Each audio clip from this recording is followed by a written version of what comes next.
Welcome back to TheChowTimePod. It's your host, Red. I got videos today from Alexander Grace. Please like, subscribe, comment down below. I really appreciate that. Let's get that chow time. Can I at least get a little bit of butter? Can you melt some butter for me? No. Maybe some salt and pepper? No. That salt and pepper wasn't all that good. What about some scissors? I know this couple does a lot of skits and stuff like that, but tell the truth, like how her mom reacts is how most Asian moms from immigrant families react. Scissors, I could cut it open easier. You too annoying. Can you shut up? Ê, cái sò ăn đi con. Con gái con đứa ăn nói vậy, bởi trong nhà trong cửa không có chuyện sao được. Cứ ăn nói vậy hoài. Người nhụng nhịn chút đi. Like that? Thoát. We did a video, Mom. Cancel thoát.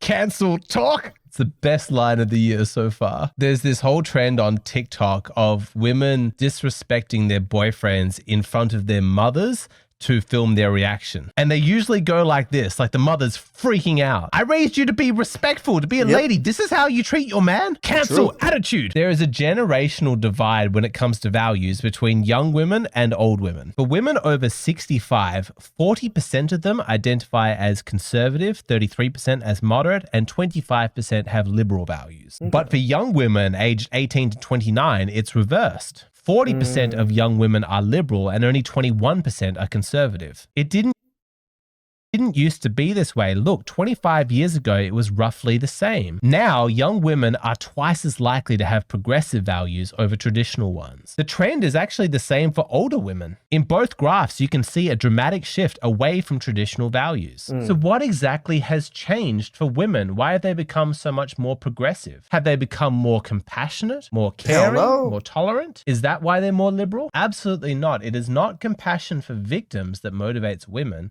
It's hatred. This is probably going to piss off a lot of people. But a relationship between a man and a woman is inherently unequal. And that goes for any relationship where someone is deciding to date their oppressor. Just like all white people have racism brainwashed into them, all males have misogyny brainwashed into them. And any male who claims not to be a misogynist is a misogynist. Because a self-aware man knows that he has it brainwashed into him. And anytime that a woman decides to be in a relationship with a man, she's making a sacrifice and a commitment knowing that she's dating her oppressor. Almost all women have sexual trauma and emotional abuse trauma, literally just from society.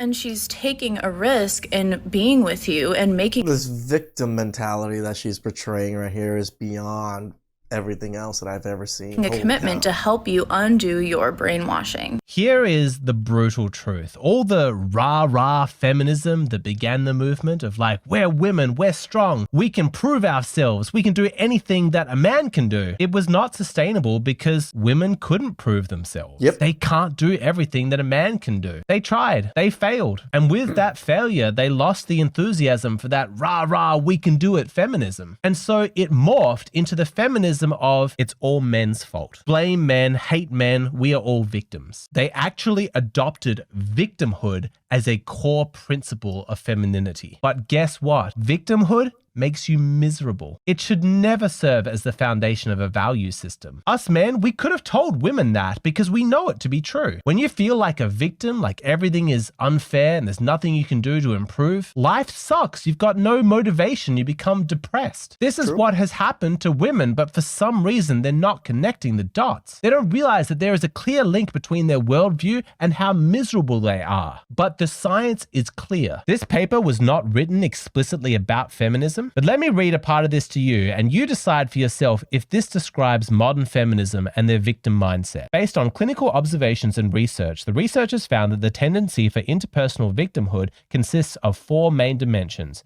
A, constantly seeking recognition for one's victimhood. Modern women love to talk about how much discrimination they face, how unfair everything is for them. B, moral elitism. This is where virtue signaling comes in. As a victim, I'm morally superior, not based off anything I've done, but simply because of the opinions that I hold. C, a lack of empathy for the pain and suffering of others. This one big time. Feminists will endlessly tell you about the number of struggles that women face, and yet when it comes to compassion for men's suffering, silence. And D, frequently ruminating about past victimization. Women in the past couldn't work, they couldn't vote, they couldn't own property. Okay, but they can now, right? It has been thoroughly researched. Having traditional values is good for your mental health. This is not about politics. Most people have some conservative policies that they support and some progressive policies. This is about values. It's about self-responsibility. It's about viewing yourself as a powerful individual capable of creating your own happiness for yourself and for those that you love. Often that requires hard work, sacrifice, being conscious of others' needs, holding strong values of family, community, integrity. For successful, happy men, what gets them up in the morning is a sense of honor. True. The honor I feel is I'm going to make it for my family. I'm going to provide everything I can for my family. I'm working towards that future. Why do I get up at 5 a.m. every day? Because of that.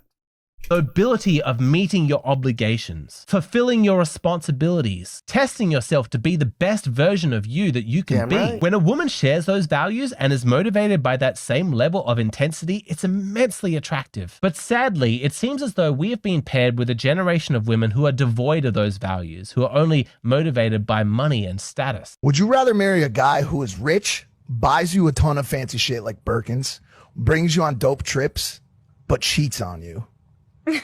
Or marry a broke dude who can't buy you shit and he doesn't cheat? The second one. Like they always go to the extreme in these, which I kind of hate, that it's a broke dude. Can it be just a normal guy that can't provide everything but is good to you?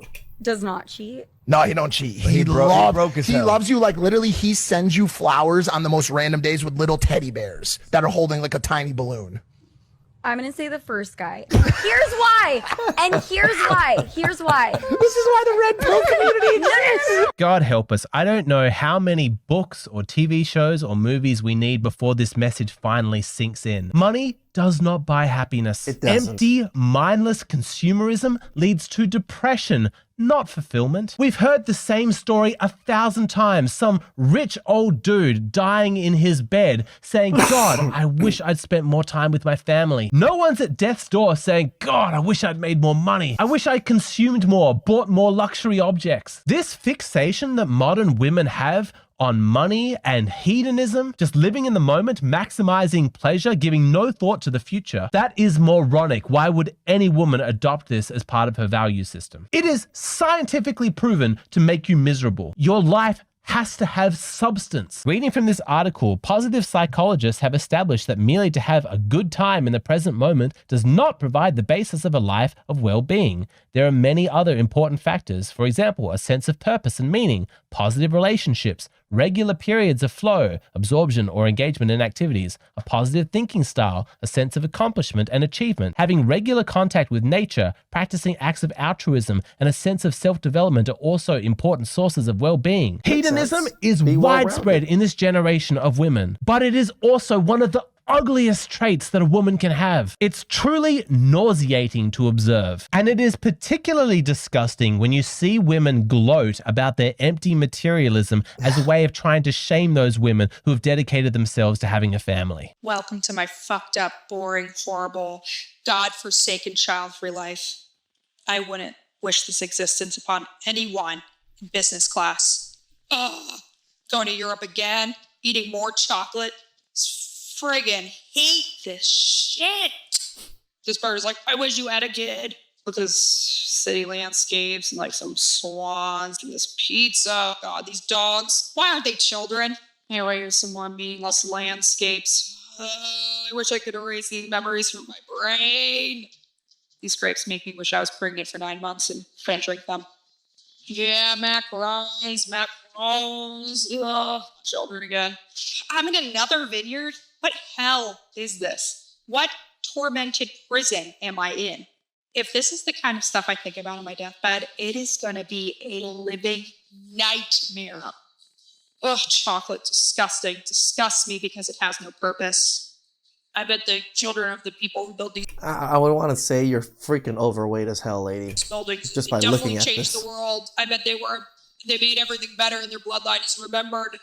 This couple is like, I wish my kids were here. I wish I was enjoying this with kids because it would be more pleasurable. Just another day in my child-free, horrible, miserable. Like, it's so stupid that these women don't understand what children do. I don't have children, but I understand how it changes you, how it gives you a sense of purpose, and a lot of these things where women are just seeing it as just complete burdens all the time. Selfish shit.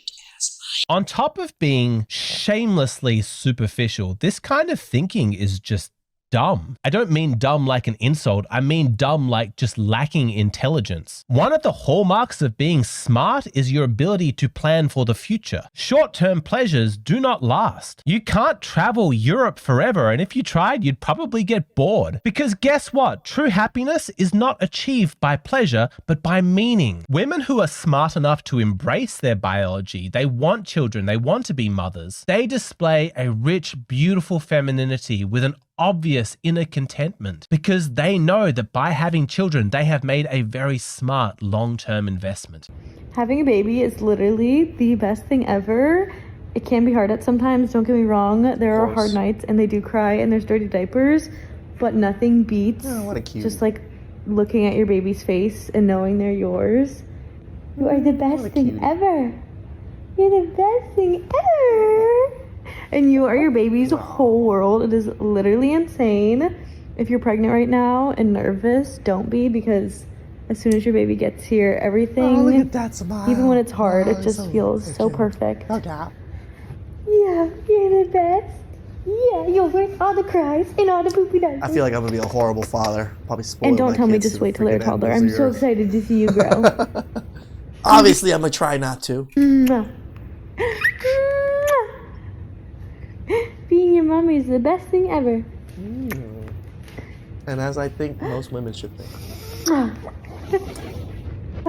You make me feel so happy. It's warming my beautiful. Cold, what a beautiful heart. Woman. Any woman who loves babies, that's an instant green flag. Regardless of whether or not she wants to have children herself, if your girlfriend does not melt at the sight of babies, there's something wrong with her. I 100% Speaking agree. as somebody who loves women, who wants women to be happy, I strongly suggest women everywhere prioritize having children. It's better than eating chocolate in Europe, I promise. Living for a purpose beyond yourself will make you happy, while living for your own narcissistic gratification is going to make you miserable. Those women who are obsessed with social media, getting likes and follows on their Instagram page, do those women seem happy to you? Do they seem at peace with themselves? Those women who are getting plastic surgery at the age of 35 because they still want to get sexual attention from men in nightclubs, do those women seem happy? Women, you have one precious life. The values that you hold are going to dictate how happy you are. So please make smart choices. Now, earlier in this video, I made the claim that compassion does not motivate people, hatred does. This is a theory that I've been working on for a while, and I want to explain it in more depth. Why compassion is essentially hollow when it comes to motivating human behavior. To explain all of this, it gets quite nuanced and even a bit esoteric. It definitely goes beyond the confines of my usual,